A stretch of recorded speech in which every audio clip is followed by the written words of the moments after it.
If you think creating a business is a cakewalk, you're dreaming then.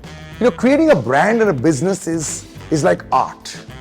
And art has an identity. And that identity has to be imprinted on each person's mind. That's when you get a brand.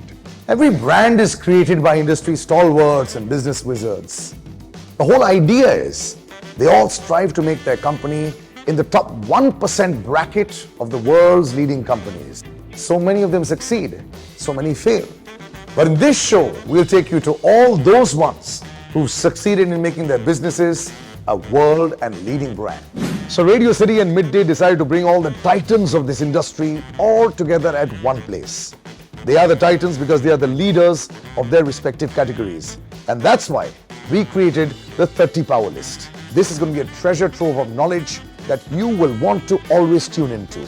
So welcome to the 30 Powerlist. 30 inspirational brands and 30 Power Pack stories.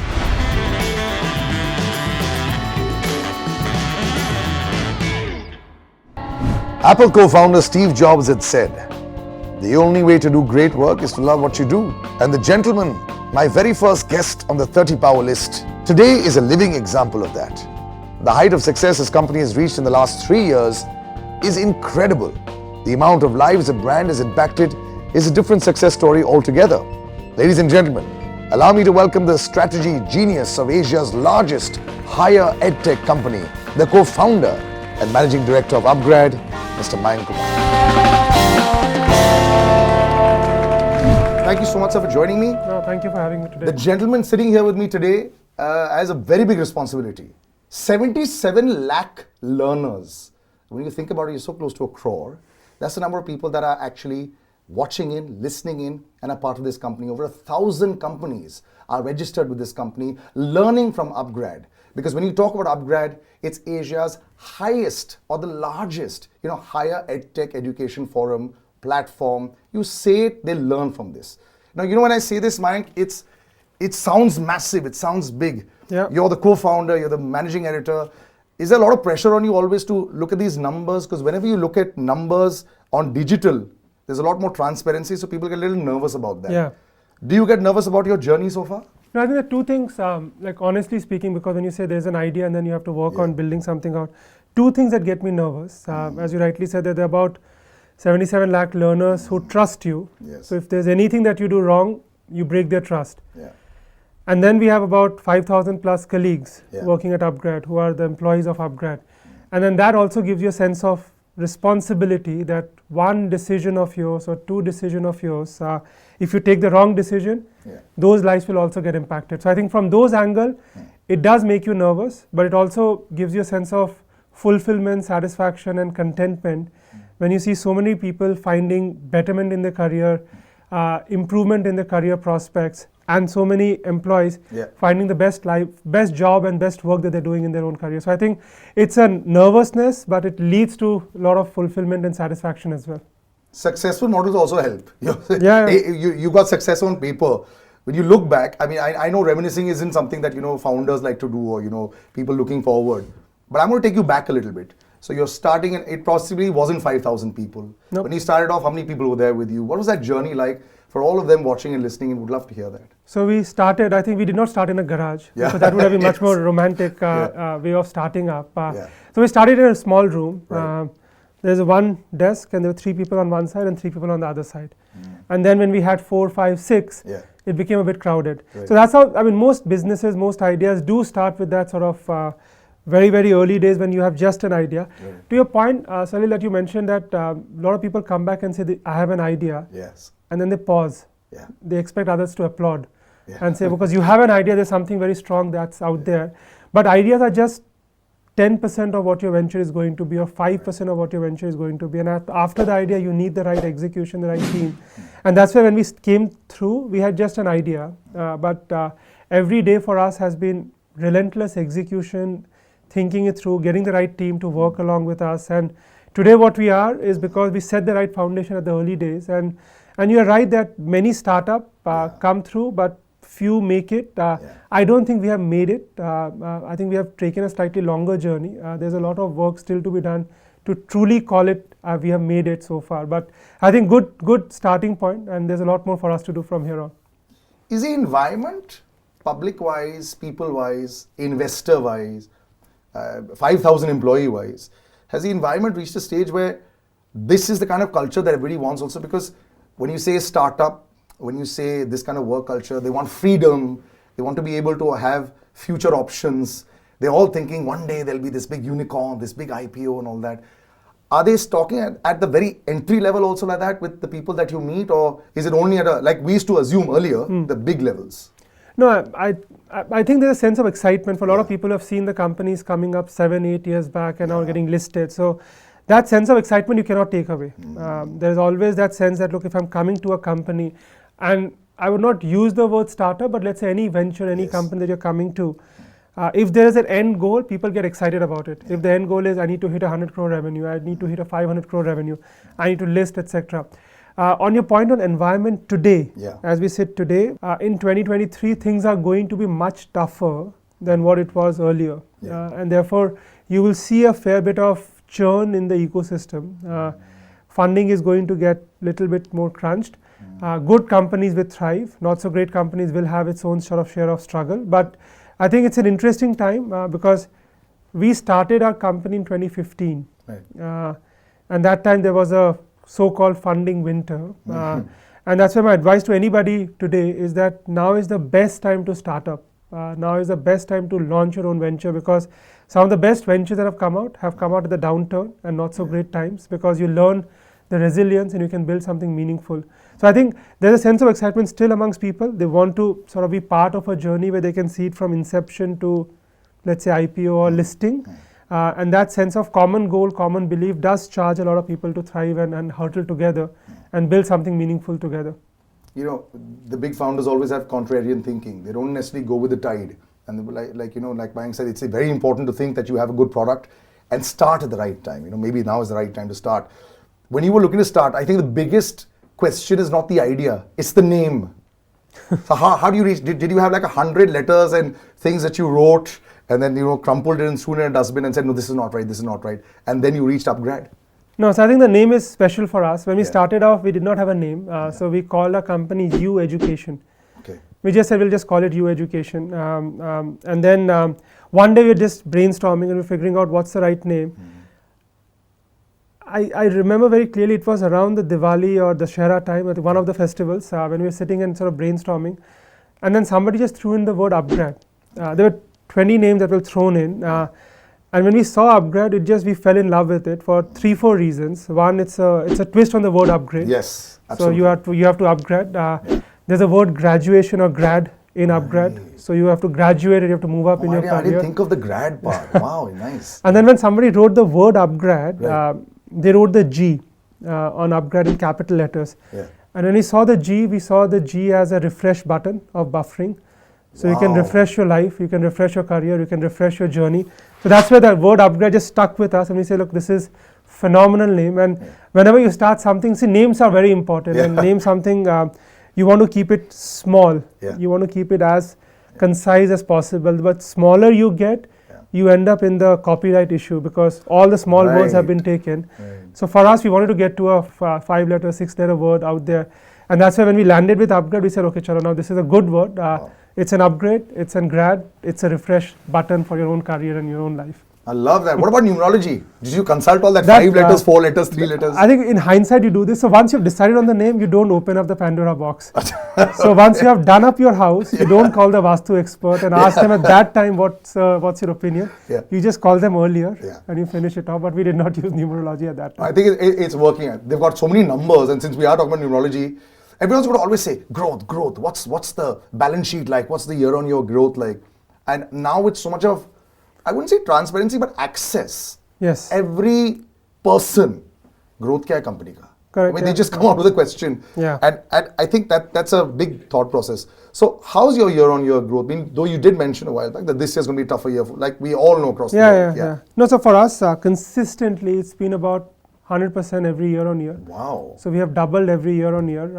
And that's something that we have held on with us. And therefore what happens, Salil, is that when you're growing at 100%, and then you plan and you build the team at 100% mindset, and then you realize that you have gotten to a particular stage where 100% is going to be difficult, because now you have to grow at about 50, 60, 70%, 30, 40%.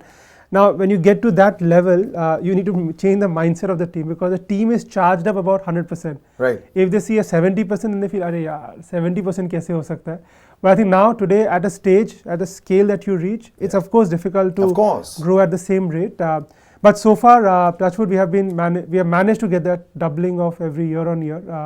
But today onwards, we have to just start thinking in a very different way, and then hopefully build the journey from here on in a much more,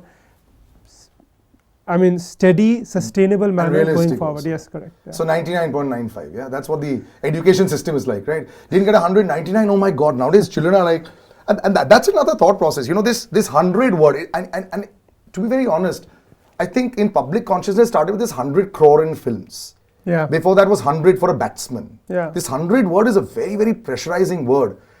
99 की अहमियत ही नहीं रह जाती कई बार. नहीं तो आपको अभी ये भी पता है कि the MBA thing, many of us want to do an MBA. Yes. MBA as a word actually became very popular in the late 90s, because this one person got a 1 crore job.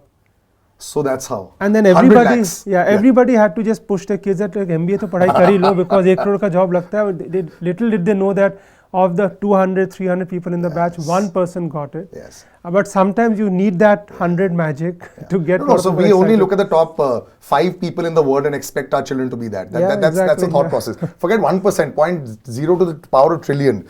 Competition will keep increasing, and I think that's another thing that's happened with this entire new world that exists that we live in. They come, they go, people will hire, get fired, then restart again. There's a lot of competition. So in that competition, to penetrate a larger audience is very tough.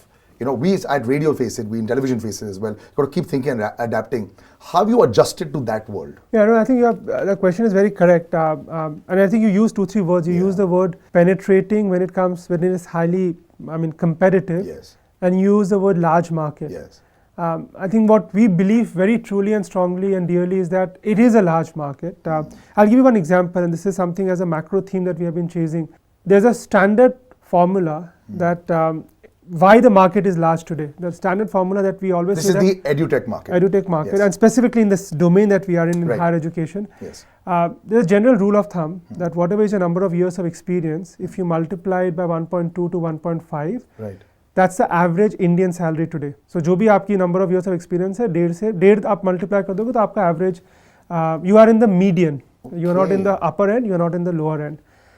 So 1 second, so if I'm 30, if you have 13 years of experience. So that's 13 years into? Let's say 1.5, so 20 lakh, 25 lakh. Okay, that's how it works. Oh. But that's a rule of thumb. And then some people just crack it and they go to 5x, 6x. So 20 years पे 20 साल के experience पे आपकी 1 करोड़ की job लगी है. 15 साल के experience पे आपने 1.5 करोड़ का job उठाया. Right. So the approach and the why we believe it's a large market is a lot of people at 1.2, 1.5x of the experience range. How do we bring in and come in to move them up to 2x, 3x, 4x, 5x? And education is that multiplier. Pre-MBA you earn something, post-MBA you earn something else. Pre-masters you earn something, post the masters you earn something else. So we believe the market is large. And therefore we see that no matter whatever competition comes in, we have enough of a large market to play in. But the way for us to differentiate, for example, in your case, what new content we can bring in, how do we engage with the audience? In our case, the only single word that matters is outcomes. How do we get our learners more successful? How do I move them from a 10 lakh rupee salary to a 15 lakh rupee salary? How do I move them up from an 8 lakh rupee salary to a 12 lakh rupee salary? That's the guiding principle that pushes us. And if we have enough outcomes, more people will come to us. True, obviously. And therefore, the system will sort of penetrate and move in. And that's something that you've seen in movies also, right? I mean, if somebody delivers good hit, the person will keep on getting more and more hits, and therefore the objective should be just get more hits. And for us, the hit is not us, the hit is our product, which is our learners. If the learners are successful, we'll be successful, and if we are successful, we'll create our own niche in a very, very large market. But percentages will be very difficult as the number of learners keep increasing. Yeah, it's difficult. It's incredibly difficult. Yeah, it's difficult. Because see, I think most places, what they do is, most good offline institution, what they do is, they take in good people and therefore they put out good people. Correct. So if you take good people in, you will push out good people out. So there's no sort of... Your failure rate is lower. Yeah, so there's no, like when somebody says, okay, this is an institution that is giving you a 15 lakh average salary or 20 lakh average salary after completion of the program. And then you think that, look, you took in everybody who's good. And then if you're delivering good people good, then, I mean, it's a great thing to do, but it's not what will satisfy us. Where's your value add? Yeah, it will not satisfy us because we are here that we are not a selective institution. We are an eliminative institution. Right. We just don't take in people who cannot just clear the basics. But because we are eliminative in nature, it's very difficult for us to handle results at scale. Yeah. And for us to build results at scale, you have to keep on motivating the learner, keep on increasing their sort of aspiration levels. And I always go back and tell them that, look, what is your multiplier? Are you at the right multiplier in your salary and CTC? Because if you truly want to break it, you really need to make it. And that's where you have to just push yourself and get to the right sort of motivation level to be able to deliver the numbers. You know, we're discussing about these, the MBA entrances. You know, I remember when I'd done my CAT, CET that time when you were trying to come to Mumbai, it was years back. Yeah. It was incredible pressure because you never knew because it was in percentiles and it still is. It's always very tough to do that. GMAT again, you know, something that when people want to go study abroad, they've got to do it. Say 20, 25 years ago, English wasn't such a prevalent language. It was difficult to crack GMAT. Has that ecosystem changed in the understanding of how to crack these and what is required to be able to go to the next step? No, so I think multiple things have changed. Yes. The earlier the thought process was always that, look, see, in our culture, in our sort of society, the general saying is that अगर पढ़ाई कर रहे हो तो एक बार पढ़ाई खत्म करना. Right. So ऐसा नहीं है कि आप पढ़ाई कर रहे हो तो आप एक बीच में ब्रेक ले लो, थोड़ा एक्सपीरियंस ले लो and फिर पढ़ाई शुरू करो. Because we have a tendency that parents will always say, अच्छा अभी तेरा 12th या मतलब graduation खत्म है, economics खत्म किया, अभी खत्म कर ले, बाद में कब पढ़ाई करने का मौका मिलेगा. True. But that has changed significantly. Right. I think today, day and age, because of the job opportunities and again, when you graduated, when I graduated, there were not that many job opportunities also available. But today when there are multiplicity of job opportunities available, people are willing to take some time to get some experience and then come for their master's or MBA education. So that's one fundamental change that has happened. Two, people are no longer willing to compromise with what kind of institution that they want to go to. So that thappa wala thing, they're willing to wait for 2, 3, 4, 5, 7 years. Wow. So what is happening today is that a lot of people coming to management education or MBA are coming with a lot of experience. Right. They are coming after doing 2 masters already, or they are coming after working for 10 years, 15 years. So that much later. So people are coming much later to do their MBA. I have an MBA learner who is currently 62 years of age. Wow. And they're doing the MBA program today. Must have finished the entire sort of work career, but they still want to learn something more and pick up an MBA skill. And I have a 23-year-old doing an MBA online. Now the beauty today that's happening is because of that shift, people are now coming and taking up online or programs much later. And therefore, for many people, dropping out of their job is becoming very difficult. Today, if I tell you 2 years sabbatical lekar ke aap MBA karo, very difficult. It's very difficult for people who have a family to manage and the sort of expenditure and a cost of living basically. Everybody has taken a PMI. Yes. Everybody has got into the debt of things. Yes. So they have a life to live, and if they have a life to live, they cannot drop and come out of their job and take up an MBA. And your point that you're mentioning is that tier 2, tier 3 MBA institutions are struggling because of that, and that's where as we have taken that sort of opportunity as an advantage for us, saying that look, now I can offer online program. अगर आप एक offline MBA के लिए जाओगे, आप करीबन 10 लाख रुपए खर्च करोगे. अगर आप 8 लाख की सैलरी पे आओगे तो आपकी एग्जिट सैलरी 12 लाख 13 लाख की हो जाएगी. So आपने 2 साल का you lose your income. Absolutely. And that's sort of 16 lakh gone because of that. You have to pay 10 lakhs, that's 26 lakh gone from your pocket. So recovery will take another 3-4 years at least. So recovery takes about 6 years in this context, because आपने 26 लाख का किया और आपको increment मिला 4 लाख का, because आप 8 से 12 लाख 13 लाख की सैलरी पे गए हो. और वही अगर आप ऑनलाइन में करते हो तो you don't have to lose your salary. You get similar increments, if not the same. No, but I have to ask you one question. The big question out there also is, does it have the same weightage? See, that's a good question that you're asking. Does it have the same weightage? So my answer to that weightage is that at the end of the day, it's a piece of paper. At the end of the day, it's a piece of paper which is laminated. At the end of the day, it's a piece of paper which is laminated and leather bound. But what people look for, why are MBAs from good institutions really valuable? Because people believe that getting in is a difficult task, and if somebody is devoted that much time, that person must have worked really hard. Now today when they look at a working adult, like today if you have to do a master's education, let's say you are now way into your career, now let's say you want to take up a doctorate degree, right? You cannot leave your job. Yes. But the commitment and the signaling that you give to somebody that look, मैं अभी भी 15 साल के बाद में एक MBA programme कर रहा हूँ, मैं 50-60 घंटे हर दिन का वीक काम करता हूँ. Over and above that 50-60 hours, I'm spending 20 hours to do my MBA. It gives a very, very strong signal for the individual. And when the corporates see, they see that, okay, now this guy has done 20 hours extra every week on week, which means that over a course of 1 year, the person has spent 1,000 hours of learning over and above their own sort of work environment. It's a huge, huge signaling parameter because the person believes that अगर तुम काम के साथ ये कर सकते हो, you have the commitment, and if you have the commitment, you will deliver. And that's the thing that has picked up a lot. And I also, when I started off upGrad, I always said that people will always question, यार online किया तो सही है कि नहीं है. And then I realized कि अगर ये बंदा इतना time spend कर रहा है, if they're devoting that much amount of effort, it must be something in them which people will value. And that's what we are seeing today, that people value the time commitment, people value the effort that the person is putting in, people value the fact that they are so desperate that despite spending 50-60 hours of working, they do spend 10, 15, 20 hours every week on their own education. And those things matter to us more than what you're carrying at the end of the day. And when people, and I said, you can leather bound it, you can make it even more valuable if you put a golden border around it. So that's not what we are here for. What we are here for is true education, and if people learn, people work hard, you will see the results coming out. Thank you so much for joining us. Thank you very much. Thanks, and the 30 Powerlist is all about this. The powerful thinkers who've tried and tested their formulas. It's called empirical evidence. They have the evidence to present to us. We just need to take the right answer and take the results at the end. But many more inspirational people will be joining us on this 30 Powerlist. Next up, in the next episode, we've got Ankit Khirwal, the head of marketing. This kind of a thought process needs to reach out there. It's all right having upGrad and having 77 lakh students, but how do you go from 77 lakh students to 100 or 1 crore? How do we do that? How do those 20 lakh people come in? What do they need to understand? Someone like me today has been converted. Didn't know this earlier, has been converted today.